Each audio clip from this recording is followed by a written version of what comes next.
السلام علیکم.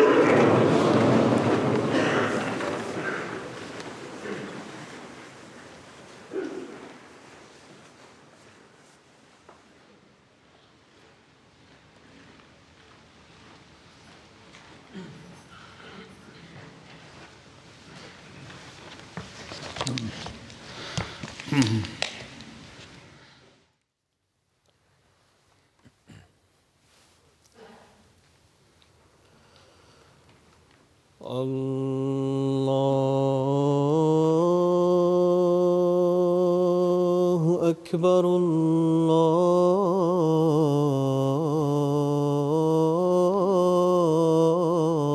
اکبر اللہ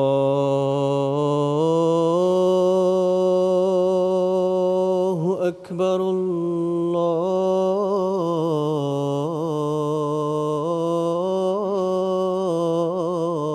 اکبر. اشہد ان لا الہ الا اللہ. اشہد ان لا الہ الا اللہ.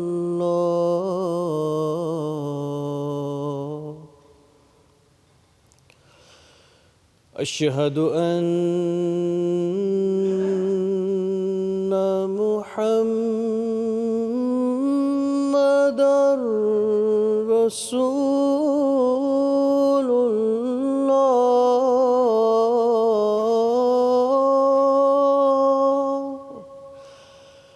اشہد ان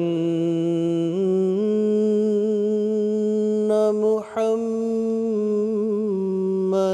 رسول اللہ.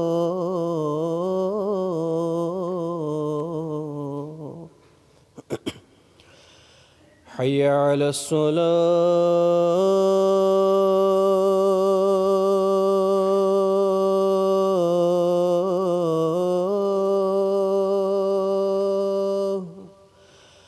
حی علی الصلاة.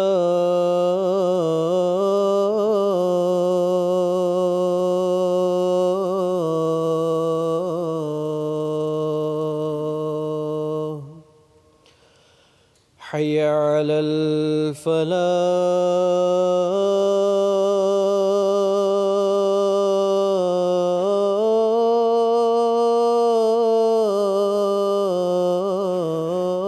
الفلاح. حی علی الفلاح.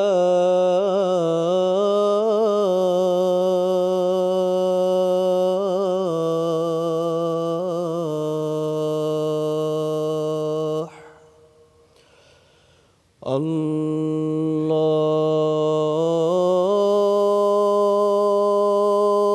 اکبر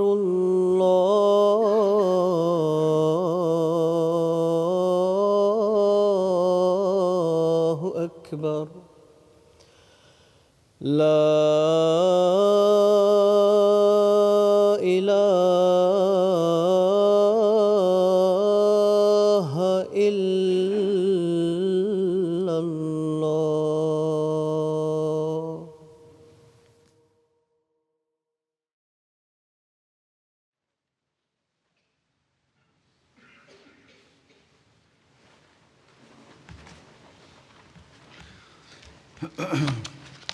السلام علیکم ورحمۃ اللہ.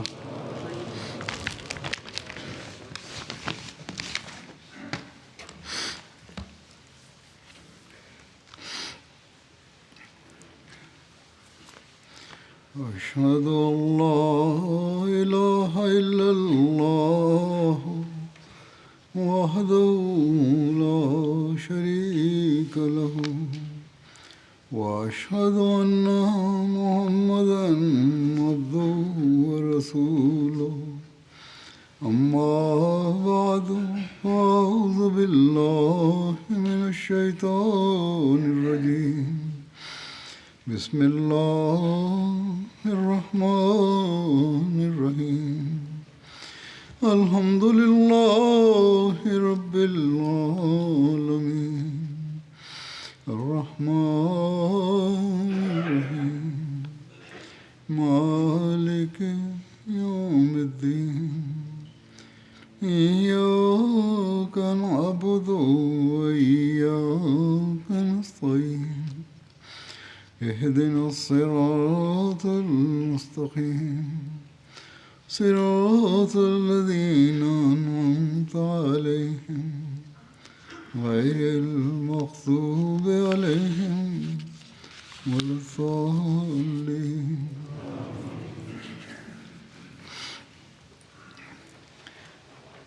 حضرت صلی اللہ علیہ وسلم کے زمانے کی مختلف مہمات کا ذکر ہو رہا ہے.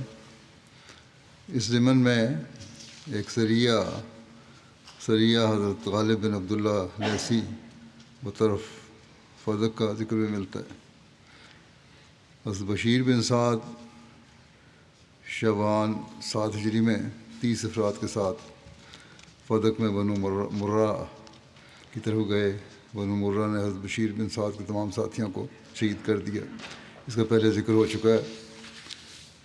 رسول اللہ صلی اللہ علیہ وسلم کو جب حضرت بشیر بن سعد کے ساتھیوں کی شہادت کی خبر موصول ہوئی تو آپ نے حضرت زبیر بن عوام کو تیار کیا اور فرمایا کہ جاؤ یہاں تک کہ اس جگہ پہنچو جہاں حضرت بشیر بن سعد کے ساتھی شہید ہوئے تھے، اور اگر اللہ نے تمہیں فتح دے دی تو ان میں سے کسی کو بھی نہیں چھوڑنا. دشمن جو ہیں جنہوں نے ظلم کیا تھا، قتل کیا تھا، سب احمدیوں کو شہید کیا تھا، مسلمانوں کو شہید کیا تھا، ان کو نہیں چھوڑنا. حضرت صلی اللہ علیہ وسلم نے آپ کے ساتھ 200 صحابہ کو تیار کیا اور ان کے لیے جھنڈا باندھا. جب حضرت غالب دشمن کے قریب پہنچ گئے تو انہوں نے جاسوس بھیجے، یعنی حضرت غالب نے جاسوس بھیجے. انہوں نے حضرت علبہ بن زید کو 10 افراد کے ساتھ دشمن کی پیامگاہ کی طرف بھیجا. انہوں نے ایک جماعت دیکھی اور حضرت غالب کے پاس واپس آ کر سارے حالات بیان کیے. حضرت غالب آگے بڑھ کر دشمن کے اتنے قریب ہو گئے کہ انہیں دیکھ سکتے تھے. دشمن پرسکون ہو کر سو گیا تھا. حضرت غالب نے اللہ کی حمد و ثنا کی اور پھر انہوں نے دشمن کو پکار کے کہا کہ میں تمہیں اللہ وحدہ لا شریک کا لہو کا تقوی اختیار کرنے کی وصیت کرتا ہوں. نہ اپنے ساتھیوں کو یہ تقریر کی، دشمن کو نہیں، اپنے ساتھیوں کو کہا کہ میں تمہیں اللہ وحدہ لا شریک لہو کا تقوی اختیار کرنے کی وصیت کرتا ہوں، اور یہ کہ تم میری اطاعت کرو اور میری نافرمانی نہ کرو اور میرے کسی حکم کی مخالفت نہ کرو، کیونکہ جو اطاعت نہیں کرتا اس کی کوئی رائے نہیں. اور ایک روایت میں یہ الفاظ اس طرح ہیں کہ تم میری نافرمانی نہ کرو، کیونکہ رسول اللہ صلی اللہ علیہ وسلم نے فرمایا ہے کہ جس نے میرے امیر کی اطاعت کی تو اس نے میری اطاعت کی، اور جس نے اس کی نافرمانی کی تو اس نے میری نافرمانی کی.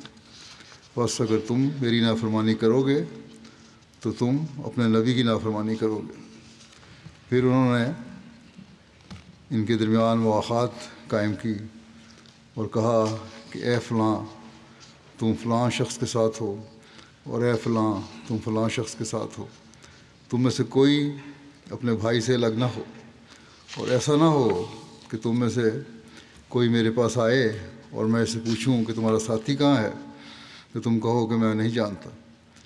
جب میں تکبیر کہوں، پھر آپ نے کہا کہ جب میں تکبیر کہوں تو میرے ساتھ تکبیر کہو. جب مسلمانوں نے جنگ شروع ہوئی تو مسلمانوں نے دشمن کو گھیر لیا تو حضرت غالب نے تکبیر کہی.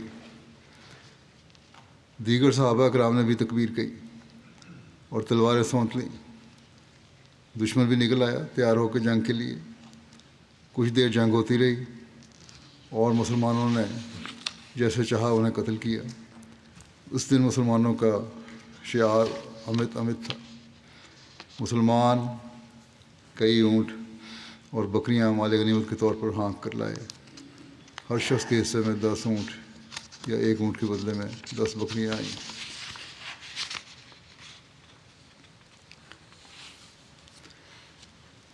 ایک سریہ ہے، سریہ حضرت شدہ بن وہب، جو سی کی طرف ہوا۔ یہ سریہ ربیع الاول 8 ہجری حضرت شجاع بن وہب کی قیادت میں سی کی طرف ہوا۔ سی مدینہ سے 5 راتوں کی مسافت پر مکے اور بصرہ کے درمیان ایک مقام تھا۔ حضرت شجاع کے والد کا نام وہب بن ربیعہ تھا۔ حضرت شجاع کا شمار ان بزرگ صحابہ میں ہوتا ہے جنہوں نے ابتدا ہی میں اسلام قبول کیا تھا۔ بعثت نبی صلی اللہ علیہ وسلم کے 6 سال بعد حضور صلی اللہ علیہ وسلم کے اما پر مہاجرین حبشہ کے دوسرے قافلے میں شریک ہو کر حبشہ چلے گئے تھے۔ کچھ عرصے بعد یہ افواہ سن کر کہ اہل مکہ مسلمان ہو گئے ہیں، حضرت شجاع حبشہ سے واپس مکے آ گئے۔ جب حضور صلی اللہ علیہ وسلم نے صحابہ کرام کو مدینہ ہجرت کرنے کا اذن دیا تو یہ اپنے بھائی عقبہ بن وہب کے ساتھ عرض مکہ کو خیر بات کہہ کر مدینہ چلے گئے۔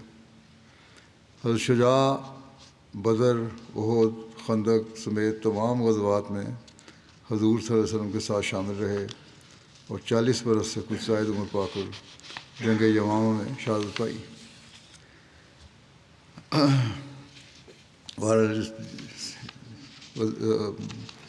سریے کی تفصیل اس طرح ہے بیان ہوئی ہے کہ رسول اللہ صلی اللہ علیہ وسلم کو مسلسل اطلاعات مل رہی تھیں کہ اسی کے علاقے سے بنو حوازن دشمنان اسلام کی مدد کر رہے ہیں اور مسلمانوں کے حلیف قبائل کے افراد کو لوٹ کر جنگلات میں چھپتے ہیں۔ ماہ ربیع الاول سنہ 8 ہجری میں حضور صلی اللہ علیہ وسلم نے حضرت شجاع کو 24 مجاہدین دے کر بنو حوازن کی سرکوبی پر مأمور فرمایا۔ ان کو بنو عامر بھی کہا جاتا تھا۔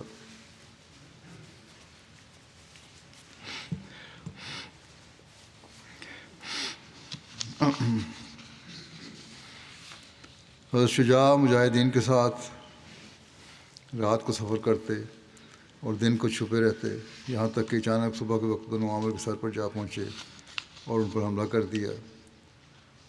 حضرت شجاع نے اپنے مجاہدین کو حکم دیا کہ ان کا تعاقب نہ کریں۔ انہیں بہت سے اونٹ اور بکریاں ملیں جنہیں وہ ہانک کر مدینہ لے آئے اور مال غنیمت بانٹ لیا۔ ان میں سے ہر شخص کے حصے میں 15 اونٹ آئے۔ اس سریہ میں 15 دن صرف ہوئے۔ پھر ایک ذکر سریہ حضرت کعب بن عمیر بطرف ذات اطلاع کا ملتا ہے۔ یہ سریہ 8 ربیع الاول 8 ہجری میں ہوا۔ رسول اللہ صلی اللہ علیہ وسلم نے حضرت کعب بن عمیر غفاری کو ذات اطلاع کی طرف بھیجا جو سرزمین شام میں وادی القرا کی پشت پر تھا اور موتا کے نواب میں تھا جو مدینہ سے تقریباً 600 میل کے فاصلے پر تھا۔ حضرت کعب کے ہمراہ 15 صحابہ تھے۔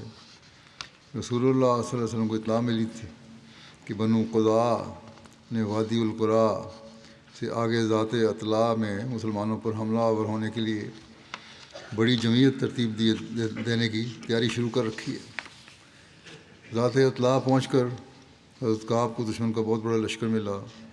اس کی وجہ یہ ہوئی کہ حضرت کعب روانہ ہو کر جب ذات اطلاع کے قریب پہنچے تو دشمن کے ایک جاسوس نے ان کو دیکھ لیا اور اس نے فوراً ہی اپنے آدمیوں کو مسلمانوں کی پیش قدمی کی اطلاع دے دی۔ انہوں نے تیاری کی اور بڑا لشکر تیار کر لیا۔ صحابہ نے ان لوگوں کو اسلام کی دعوت دی مگر انہوں نے انکار کر دیا اور انہوں نے صحابہ پر تیر اندازی شروع کر دی۔ رسول اللہ صلی اللہ علیہ وسلم کے صحابہ نے ان کی اس حرکت کو دیکھا تو ان سے جافشانی سے لڑائی کی، یہاں تک کہ لڑتے لڑتے سب شہید ہو گئے۔ ان صحابہ میں سے ایک صحابی مقتولین میں زخمی حالت میں تھے، وہ وہاں سے بچ نکلے۔ ایک روایت کے مطابق وہ حضرت کعب بن عمیر خود تھے۔ بہرحال لکھا ہے کہ جب رات ٹھنڈی ہوئی تو وہ سوار ہو کر رسول اللہ صلی اللہ علیہ وسلم کے پاس آ گئے اور آپ صلی اللہ علیہ وسلم کو اس واقعے کی اطلاع دی۔ آپ پر یہ خبر انتہائی گراں گزری۔ حضرت صلی اللہ علیہ وسلم نے اسی وقت ان کی طرف ایک لشکر بھیجنے کا ارادہ فرمایا، مگر پھر آپ صلی اللہ علیہ وسلم کو پتہ چلا کہ وہ لوگ اس مقام سے ہٹ کر کہیں اور چلے گئے ہیں، اس لیے آپ صلی اللہ علیہ وسلم نے یہ ارادہ ملتوی کر دیا۔ غزوہ موطا یہ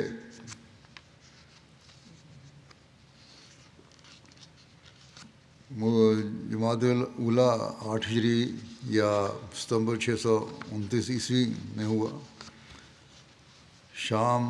موطا شام کی حدود میں بلقاء کی سرزمین پر ایک بستی ہے جو مدینہ سے تقریباً 600 میل کے فاصلے پر تھی۔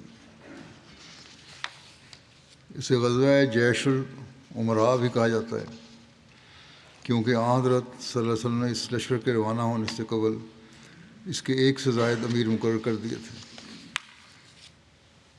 اس غزوہ کے اسباب میں لکھا ہے کہ رسول اللہ صلی اللہ علیہ وسلم نے حضرت حارث بن عمیر کو بصرہ کے حاکم کی طرف قاصد بنا کر اپنا خط دے کر روانہ فرمایا۔ جب وہ موطا کے مقام پر پہنچا تو شرحبیل بن عمرو غسانی ان کے پاس آیا اور پوچھا کہ کہاں جا رہے ہیں؟ انہوں نے بتایا کہ شام جا رہا ہوں۔ شرحبیل نے پوچھا کہیں محمد رسول اللہ صلی اللہ علیہ وسلم کے قاصد تو نہیں؟ انہوں نے کہا ہاں، میں رسول اللہ صلی اللہ علیہ وسلم کا پیغامبر ہوں۔ شرحبیل نے حکم دیا تو انہیں باندھ دیا گیا اپنے ساتھیوں کو۔ اس نے کہا ان کو باندھ دو۔ پھر شرحبیل نے انہیں شہید کر دیا۔ رسول اللہ صلی اللہ علیہ وسلم کو خبر ہوئی تو یہ بات آپ پر بہت گراں گزری۔ آپ صلی اللہ علیہ وسلم نے صحابہ کو بلایا اور انہیں حضرت حارث بن عمیر کی شہادت اور ان کو شہید کرنے والوں کے متعلق بتایا۔ اسی سبب سے غزوہ موطا ہوا۔ حضرت مسلم موعود اس جنگ کے اسباب اور پس منظر بیان کرتے ہوئے تحریر فرماتے ہیں کہ جب آپ صلی اللہ علیہ وسلم زیارت کعبہ سے واپس آئے تو آپ کو اطلاع ملنی شروع ہوئی کہ شام کی سرحد پر عیسائی عرب قبائل یہودیوں اور کفار کے اکسانے پر مدینے پر حملے کی تیاری کر رہے ہیں۔ چنانچہ آپ نے 15 آدمیوں کی ایک پارٹی اس غرض کے لیے شام کی سرحد کی طرف بھیجی کہ وہ تحقیقات کریں کہ افواہیں کہاں تک صحیح ہیں۔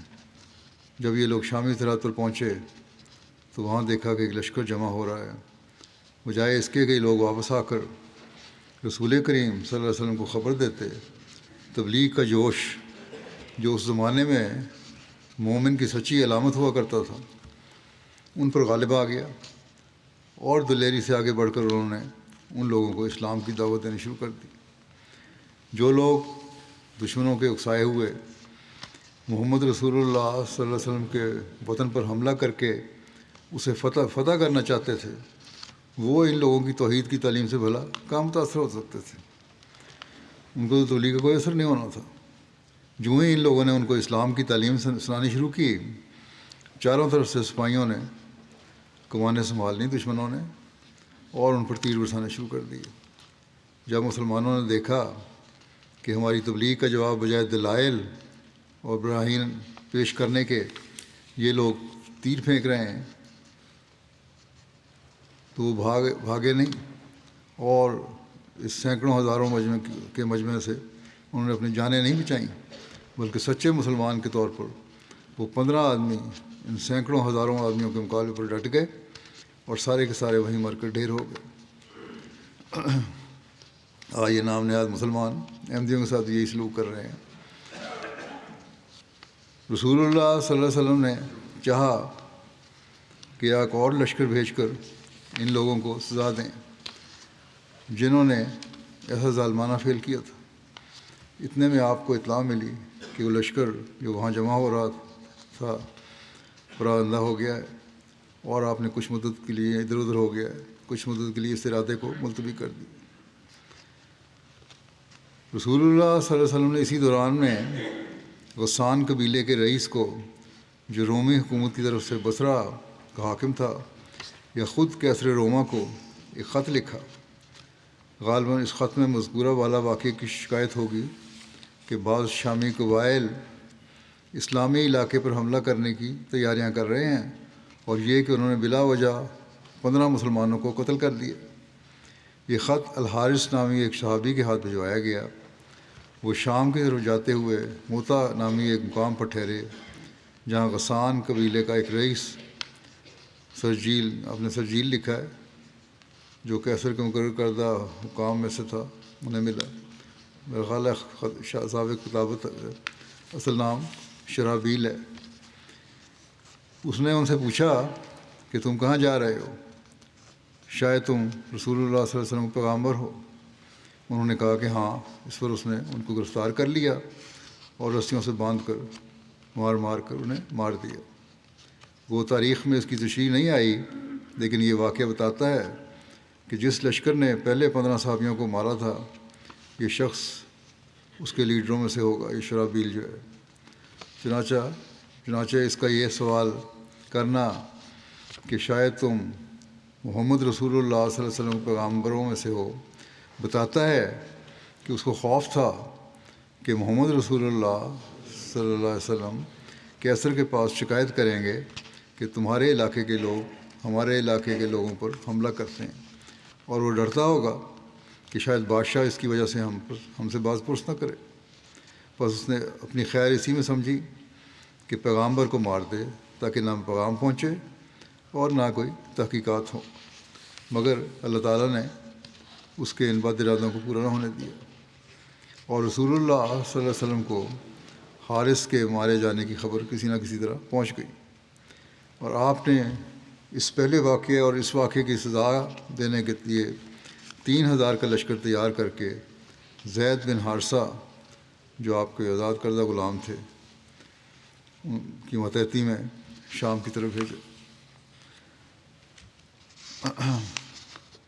اس موقع پر آن حضرت صلی اللہ علیہ وسلم کا لشکر کے عمرہ مقرر کرنے کا ذکر اس طرح ملتا ہے کہ رسول اللہ صلی اللہ علیہ وسلم نے حضرت زید بن حارثہ کو 3000 افراد پر امیر لشکر مقرر کیا، اور فرمایا کہ اگر حضرت زید شہید ہو جائیں تو حضرت جعفر بن ابو طالب امیر ہوں گے، اور اگر حضرت جعفر بن ابو طالب شہید ہو جائیں تو حضرت عبداللہ بن رواحہ امیر ہوں گے، اور اگر وہ بھی شہید ہو جائیں تو مسلمان جسے چاہیں اپنا امیر مقرر کر لیں۔ ایک یہودی نعمان نام کا وہ موجود تھا۔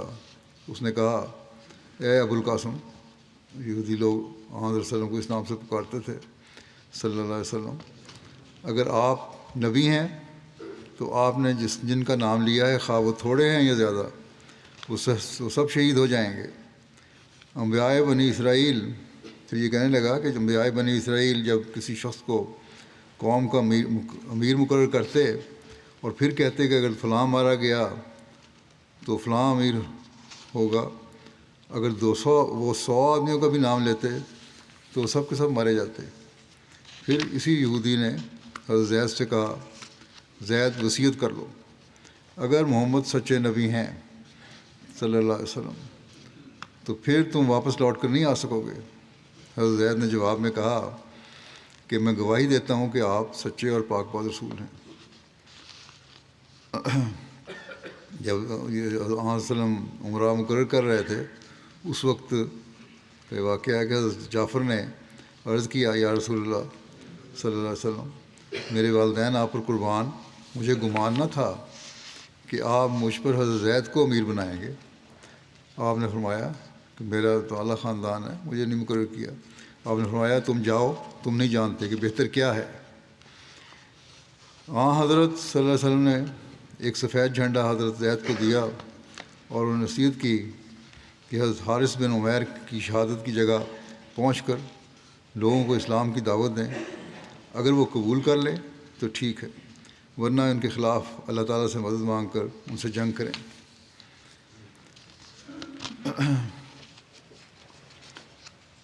رسول اللہ صلی اللہ علیہ وسلم نے ان لوگوں کو الوداع کیا اور وصیت بھی کی۔ اس بارے میں تفصیل اس طرح ہے کہ لوگ تیار ہو کر روانہ ہوئے اور مدینہ سے 3 میل کے فاصلے پر جرف مقام پر لشکر اکٹھا ہو گیا۔ رسول اللہ صلی اللہ علیہ وسلم بھی ان کو وداع کرنے کے لیے ثنیۃ الوداع تک آئے۔ رسول اللہ صلی اللہ علیہ وسلم نے جنگ کے لیے روانگی سے قبل اسلامی لشکر کو ہدایات دیتے ہوئے فرمایا، تمہیں اللہ تعالیٰ کا تقوی اختیار کرنے اور اپنے ساتھ کے مسلمانوں سے بھلائی کی وصیت کرتا ہوں۔ اللہ کے نام کے ساتھ اللہ کے منکرین سے مقابلہ کرو، نہ دھوکہ دینا، نہ خیانت کرنا، نہ کسی شیر خوار بچے کو قتل کرنا، نہ کسی عورت کو اور نہ کسی عمر رسیدہ کو قتل کرنا، نہ کسی کھجور کے درخت کو کاٹنا، نہ کسی درخت کو کاٹنا بلکہ کسی بھی درخت کو نہیں کاٹنا، اور نہ کسی عمارت کو گرانا۔ نیز آپ نے جو فوج کے سپہ سالار تھے، کمانڈر تھے، ان کو فرمایا کہ تم جب کسی مشرک سے ملو تو اسے 3 امور میں سے کسی ایک امر کی طرف دعوت دینا، جو بھی وہ مان لیں اسے قبول کر لینا، اور انہیں اذیت نہ دینا۔ انہیں دعوت دینا کہ وہ اپنے شہر سے مہاجرین کے شہر میں منتقل ہو جائیں۔ اگر وہ اس طرح کر گزریں تو انہیں بتانا کہ ان کے لیے وہی ہے جو مہاجرین کے لیے ہے، اور ان پر وہی ہے جو مہاجرین پر ہے۔ اگر وہ انکار کر دیں تو انہیں کہنا کہ وہ مسلمانوں میں سے اہل بادیہ کی طرف جائیں، جو گاؤں کے رہنے والے ہیں۔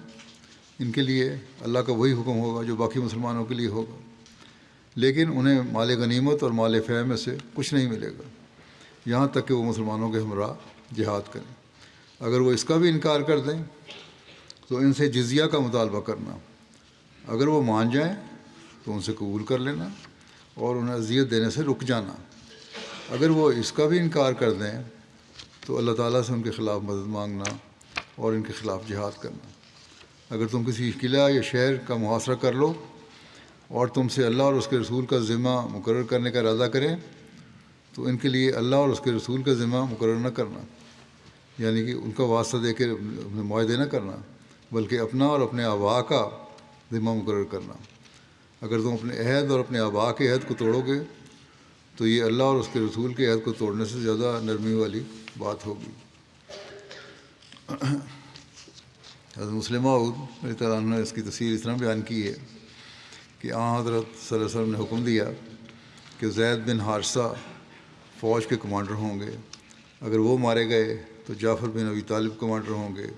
اگر وہ مارے گئے تو عبداللہ بن رواحہ کمانڈر ہوں گے، اور اگر وہ بھی مارے جائیں تو مسلمان اپنے میں سے کسی کو منتخب کر کے اپنا افسر بنا لیں۔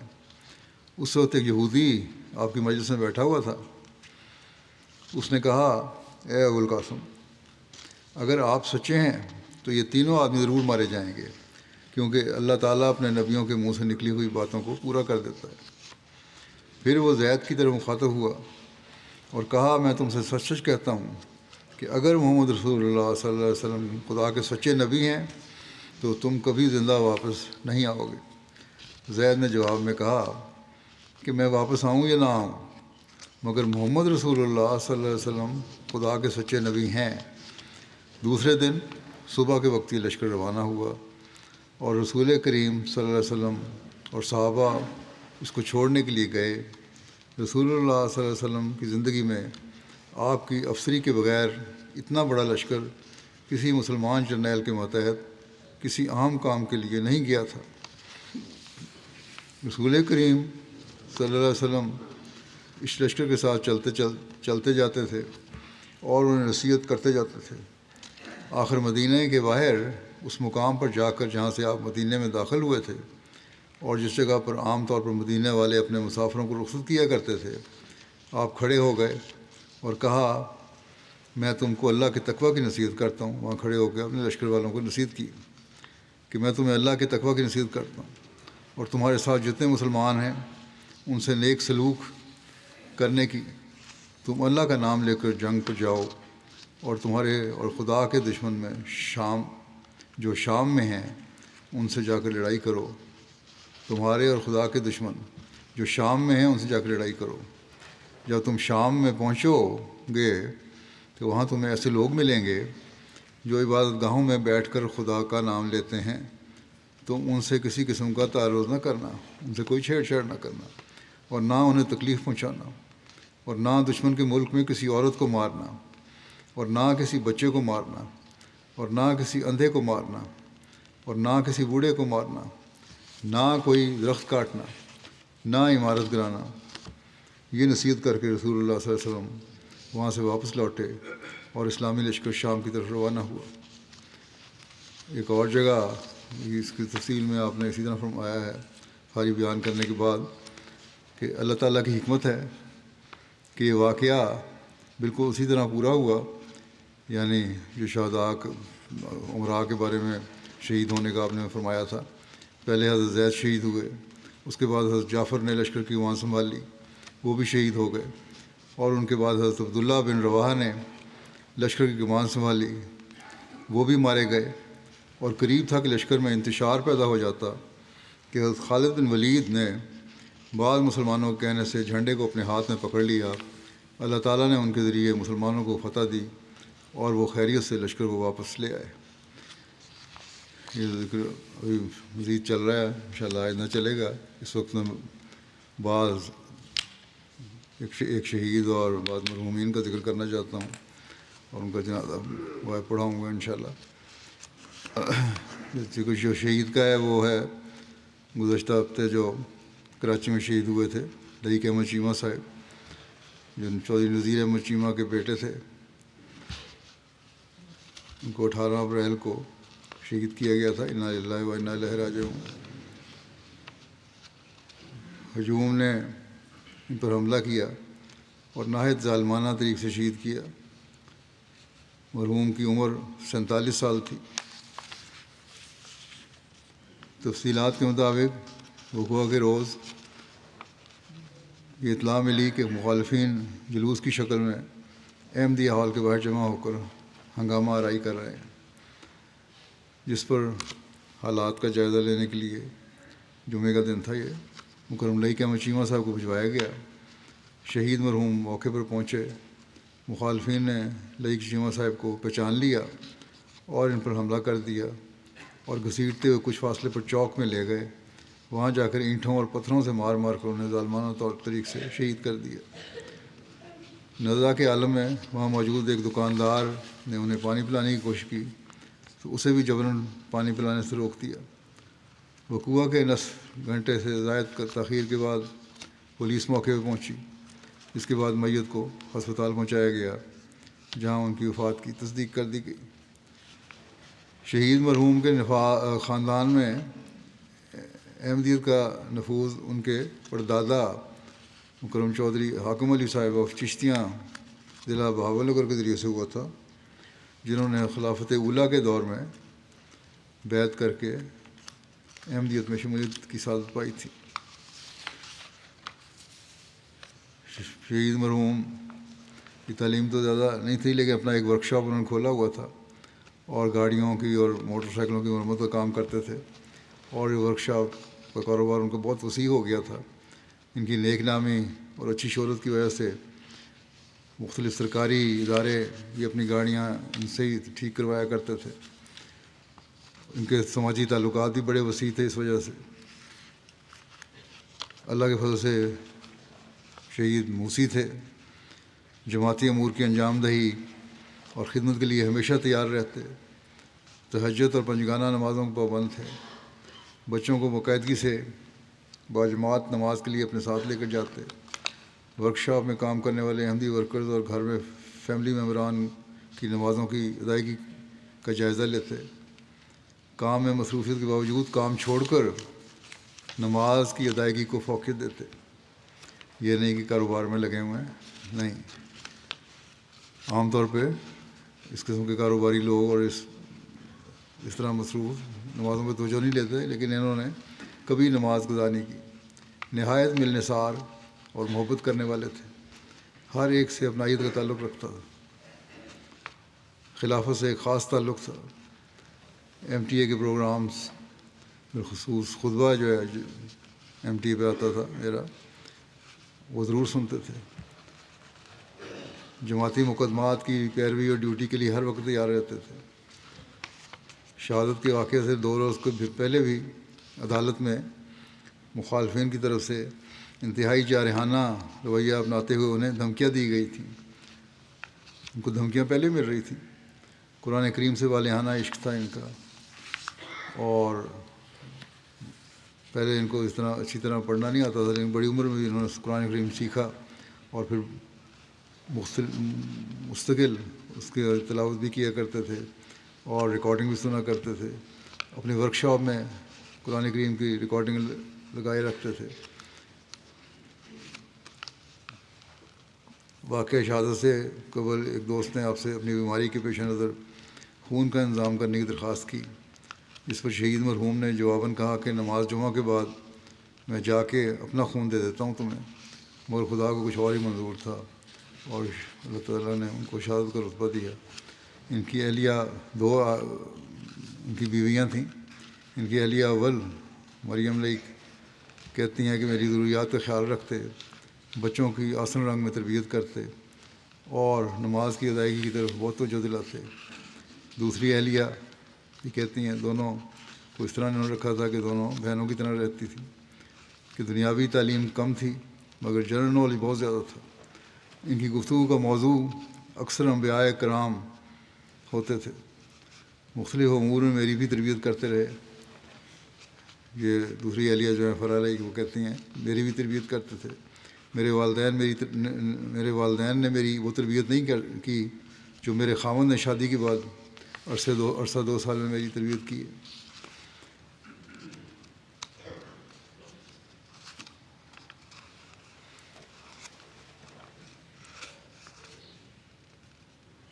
شہید مرحوم کے بھائی کہتے ہیں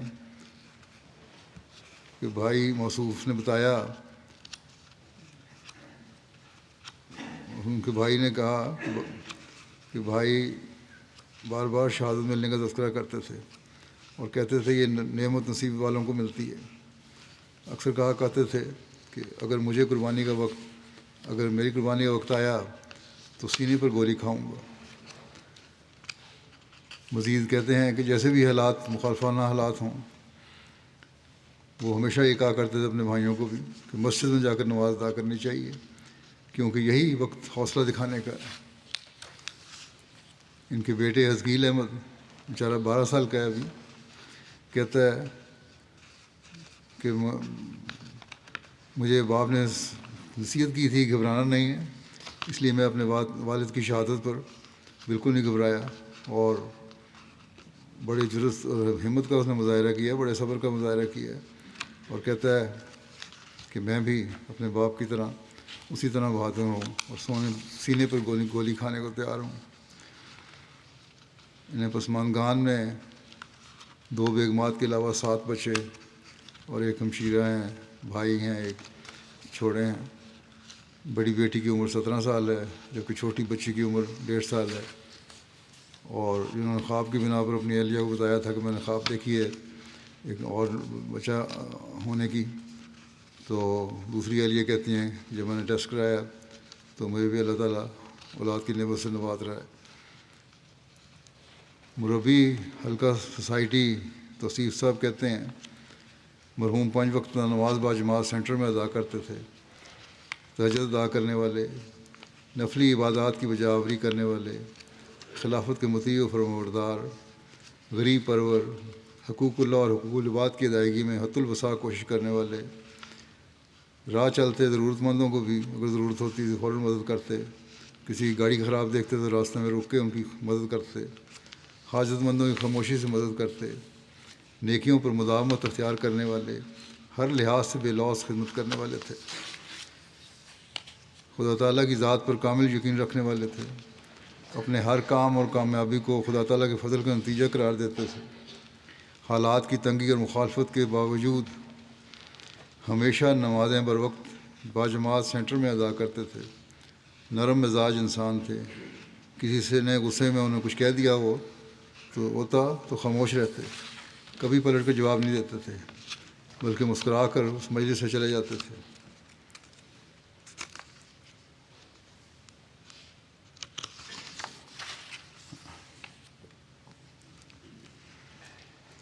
اسی طرح فیکٹری مال نے لکھا ہے، صدر جماعت نے کہ ہمارا حساب غلط تھا، غلطی سے ان کو کہہ دیا آپ نے کہ چندہ بقایا ہے کچھ، تو انہوں نے نہیں پوچھا کہ بقایا نہیں ہے، اور وہ ادا کر دیا، اور بڑی رقم تھی وہ 1,00,000 روپے کی۔ بعد میں انہوں نے اطلاع کی کہ ہمارا حساب غلط تھا، آپ کو بقایا نہیں بلکہ یہ زائد رقم ہے۔ تو انہوں نے کہا کوئی نہیں، جو میں نے خدا کی راہ میں دے دیا اب اس کو واپس نہیں لوں گا۔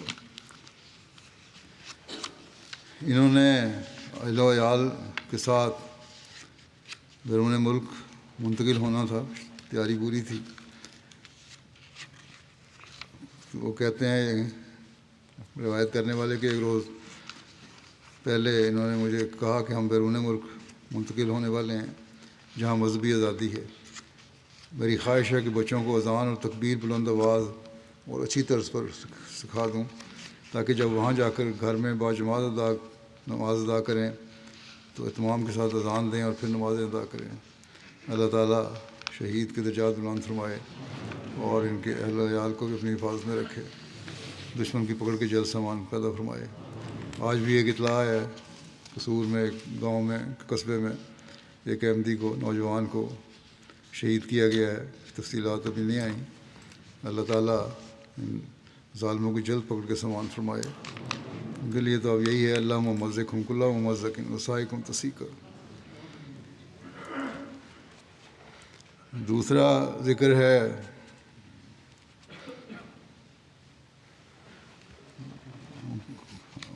امت المصور نوری صاحبہ کا، یہ ڈاکٹر مسعود الحسن نوری صاحبہ کی اہلیہ تھیں، گزشتہ دنوں وفات پا گئی ہیں، انا للہ و انا الیہ راجعون۔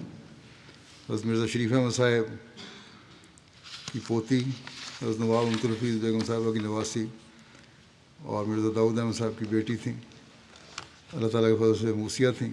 یہ میری چچا زاد ہمشیرہ بھی تھیں۔ ڈاکٹر مسعود الحسن صاحب بیان کرتے ہیں کہ حضرت خلیفۃ مسیح الثالث رحمہ اللہ تعالیٰ نے ہمارا رشتہ خود کروایا تھا، حضور نے ان سے نہ پوچھا اور نہ ان کے والدین سے، اور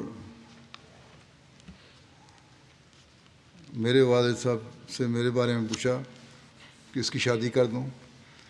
اس موقع پر کرنل داؤد صاحب اور ان کی اہلیہ کو جب رشتہ خلیفہ ثالث نے بتایا تو انہوں نے عرض کیا کہ ہم استخارہ کر لیں تھوڑا کچھ دن۔ حضور نے فرمایا کہ میں نے استخارہ کر چکا ہوں، اب مزید استخارے کی ضرورت نہیں ہے، شادی کرو۔ بہرحال شادی ہوئی۔ کہتے ہیں اللہ تعالیٰ کے فضل سے 51 سالہ ازدواجی زندگی نہایت ہی محبت اور پیار اور اطاعت اور دوستی کا تعلق رہا۔ نمازوں اور عبادت کی پابند تھیں، غریب پرور اور مہمان نواز تھیں، توکل بہت زیادہ تھا، اور کچھ سالوں سے تو قرآن کریم کا گہرائی میں پڑھنے کا بڑا شوق پیدا ہو گیا تھا ان کو۔ جماعت کے مختلف علماء سے اکثر سوالات کیا کرتی تھیں، مختلف مذاہب کے پڑھنے کا بھی شوق تھا۔ پھر ڈاکٹر صاحب کہتے ہیں کہ میرے وقف اور میری تعلیم کے حصول میں ان کا بہت بڑا کردار تھا۔ اگر کوئی خوشی کا موقع ہوتا یا کہیں سیر پہ جانا ہوتا اور مجھے ہسپتال کی ایمرجنسی ہوتی تو خود بھی قربانی دیتی ہیں، کہتی میں بھی نہیں جاؤں گی۔ اسی طرح کچھ چند سال سے، گزشتہ 3-4 سال سے بیمار تھیں کافی، بڑے صبر سے اپنی بیماری کو اور تکلیف کو برداشت کیا، کبھی اظہار نہیں کیا۔ ان کے بیٹے ڈاکٹر خالد نوری امریکہ میں ہیں، فضل احمد اسپتال میں یہ بھی آتے ہیں وقفے عارضی پہ۔ یہ کہتے ہیں کہ میری والدہ جماعت کی ایک مخلص خادمہ تھیں، خلافت سے بے پناہ محبت اور عقیدت رکھتی تھیں، کبھی کسی لغو مشغلے جیسے جو غیبت، چغلی وغیرہ میں ملوث نہیں ہوتی تھیں۔ قرآن کریم کو مکمل مفہوم کے ساتھ پڑھا، حضرت مسیح علیہ السلام کی کتب کا مطالعہ بھی کرتی تھیں، تذکرے کو بڑے غور سے پڑھتی تھیں، اپنے ساتھ رکھتی تھیں ہر وقت۔ تاریخی نوادرات جمع کرنے کا بھی ان کو شوق تھا، اور عجائب گھروں کے کیوریٹرز اور محققین سے ان کے بارے میں گفتگو کرتی تھیں۔ اس شوق میں تو مجھے بھی انہوں نے شامل کیا ہوا تھا۔ ربا کے ارد گرد خاص طور پر دریا کے ساتھ پہاڑیوں میں انہوں نے بعض چیزیں دیکھیں، تلاش کیں، زمینیں کھدوائیں، اور جب لندن آتی تھیں یہاں مجھ سے بھی یہ باتیں کرتی تھیں، مجھے دکھاتی تھیں وہ چیزیں. ان کے بیٹے مزید لکھتے ہیں کہ وہ کم وسائل رکھنے والے لوگوں کی شادیوں میں بھرپور مالی تعاون کرتی ہیں اور تمام ملازمین کی بچوں کی دیکھ بھال کرتی ہیں، لڑکیوں کو قرآن کریم پڑھاتی ہیں، اس بات کو یقینی بناتی ہیں کہ ان کی تمام ضروریات پوری ہوں، اور لوگوں سے ملتے وقت ان کے چہرے پر مسکراہٹ رہتی. ان کی بیٹی مبارکہ کہتی ہیں امی پڑھنے کو بہت شوق تھا. حضرت مسلم صاحب کی کتب ہوں یا عیسائیت کے بارے میں باتیں ہوں یا ہندوازم کے بارے میں کتابیں ہوں، مختلف موضوعات پر پڑھتی تھیں اور اس پہ کافی علم حاصل کر لیا تھا. وقف زندگی کی بہت عزت کرنے والی تھیں. میرے باپ کو بھی ہمیشہ انہوں نے سپورٹ کیا. ریٹائرمنٹ کے بعد ڈاکٹر صاحب نے وقف کیا تو آ گئے، حالانکہ اس کے بعد بھی ان کو کافی دنیاوی مفاد والی نوکری مل سکتی تھی.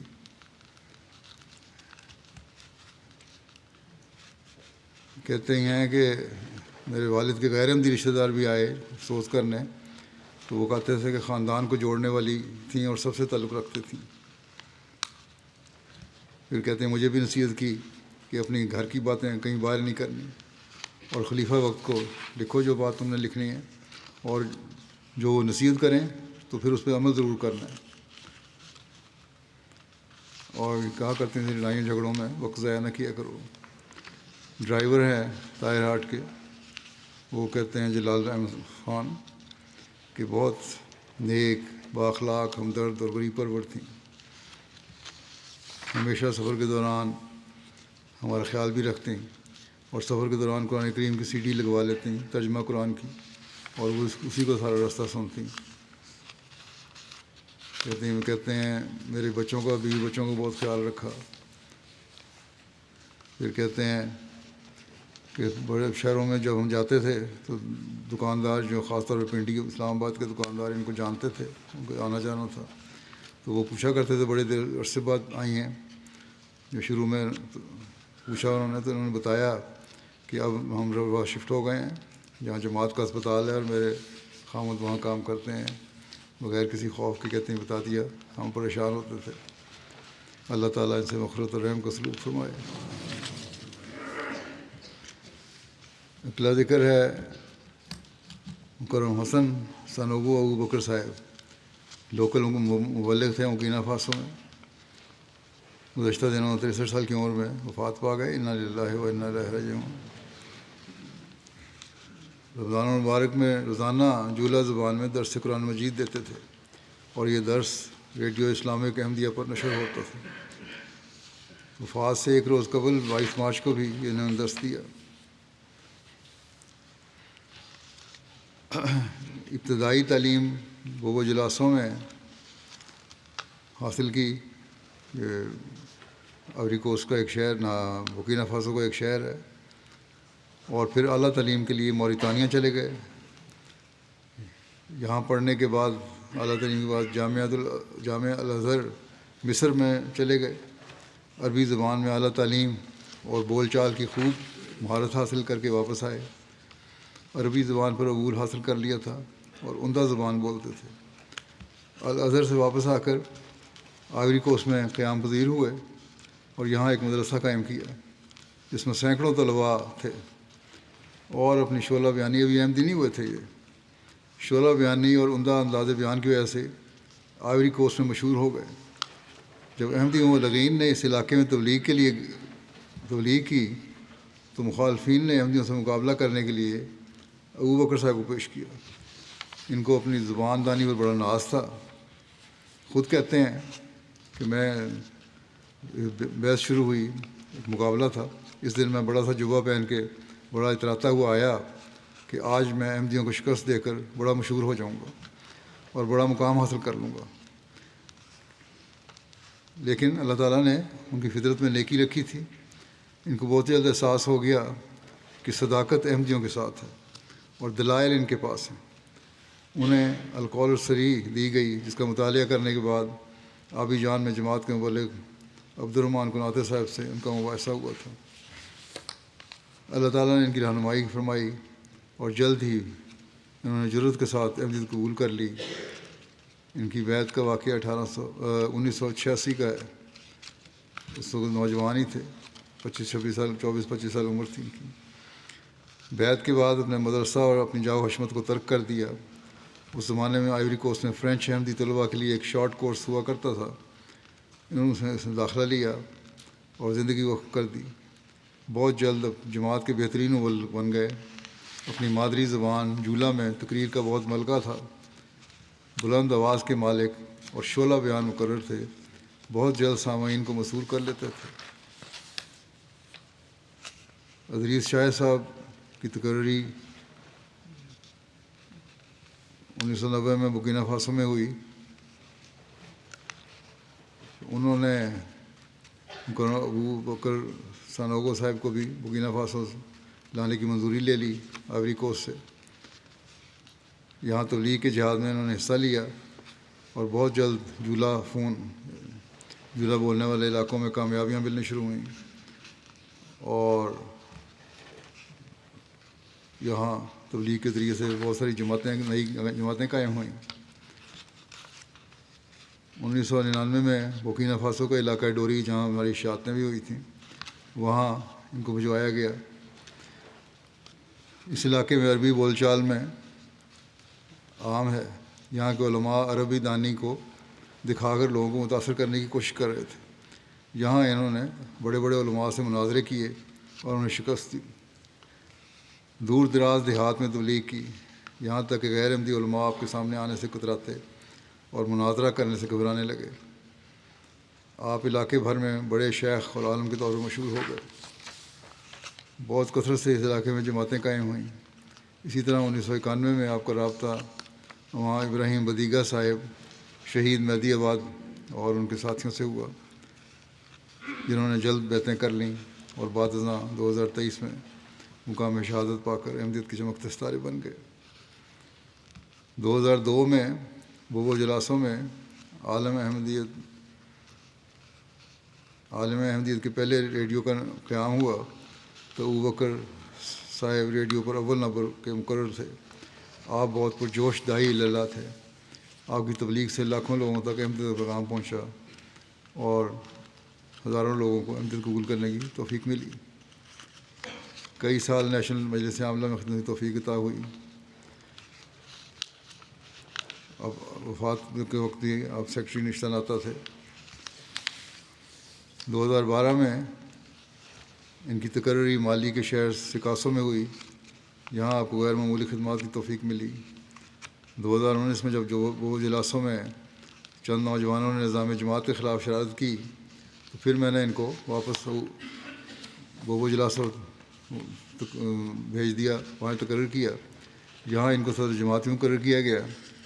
انہوں نے بڑی جرأت سے اور حکمت سے اور بڑی محنت سے اور دعا سے اس فتنے کو ختم کر دیا اور سب لوگوں نے تجدید بیعت کی۔ پسماندگان میں والدہ، اہلیہ، بھائی، 3 بچے اور پوتے پوتیاں شامل ہیں۔ ان کی اہلیہ عائشہ کو والی کہتی ہیں، کولی والی، کہ آپ ہر وقت خدمت اسلام کے لیے تیار رہتے۔ صحت کی خرابی کے باوجود ہمیشہ جماعتی پروگرام اور تبلیغی دوروں کو ترجیح دیتے۔ بعض اوقات میں کہتی انہیں کہ آپ کی طبیعت ٹھیک نہیں ہے، کچھ آرام کر لیں، تو کہتے میں نے زندگی وقف کی ہے اور اپنی آخری سانس تک خدمت دین کے لیے کوشاں رہوں گا۔ کہتی ہے کہ جب سے ہماری شادی ہوئی ہے میں نے دیکھا ہے کہ کوئی دن ایسا نہیں آیا کہ انہوں نے کہا کہ آج میں بیماری کی وجہ سے تہجد ادا نہیں کر سکتا۔ میں نے دیکھا ہے کہ جب بھی کوئی جماعتی مسئلہ یا دینی خدمت کے لیے آتا تو آپ فوری اس کی مدد کرتے، بے شک بعد میں بیماری کیوں نہ پڑ جائیں۔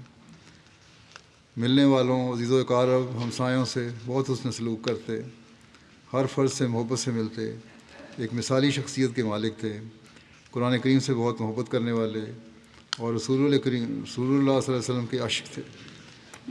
یہ ہے نمونہ ایک واقعی زندگی کا اور مربی کا، جسے ہمارے مربیان کو اپنے سامنے رکھنا چاہیے۔ اللہ تعالیٰ ایسی وقت کی روح رکھنے والے جماعت کو عطا فرماتا رہے۔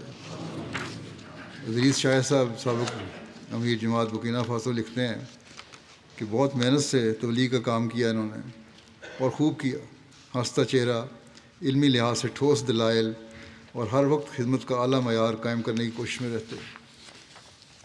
لوکل مبلغ دراب الحسن کہتے ہیں کہ استاد ابوبکر رسول اللہ صلی اللہ علیہ وسلم کے سچے عاشق تھے۔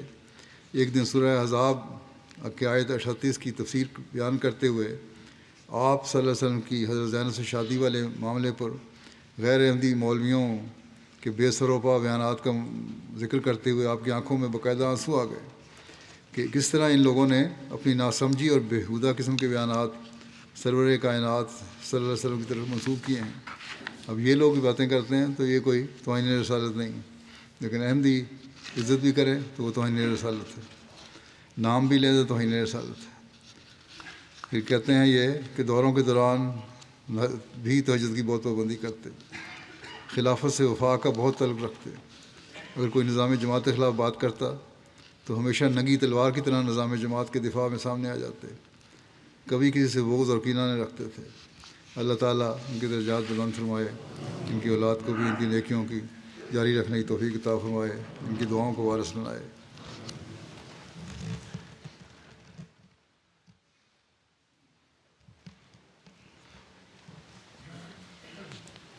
الحمد للہ نحمده ونستعینه ونستغفره ونؤمن به ونتوکل علیہ ونعوذ باللہ من شرور انفسنا ومن سیئات اعمالنا من يهده الله فلا مضل له ومن يضلل فلا هادي له ونشهد أن لا إله إلا الله ونشهد أن محمدا عبده ورسوله عباد الله رحمكم الله إن الله يأمر بالعدل والإحسان وإيتاء ذي القربى وينهى عن الفحشاء والمنكر والبغي يعظكم لعلكم تذكرون اذكروا الله يذكركم وادعوه يستجب لكم ولذكر الله أكبر۔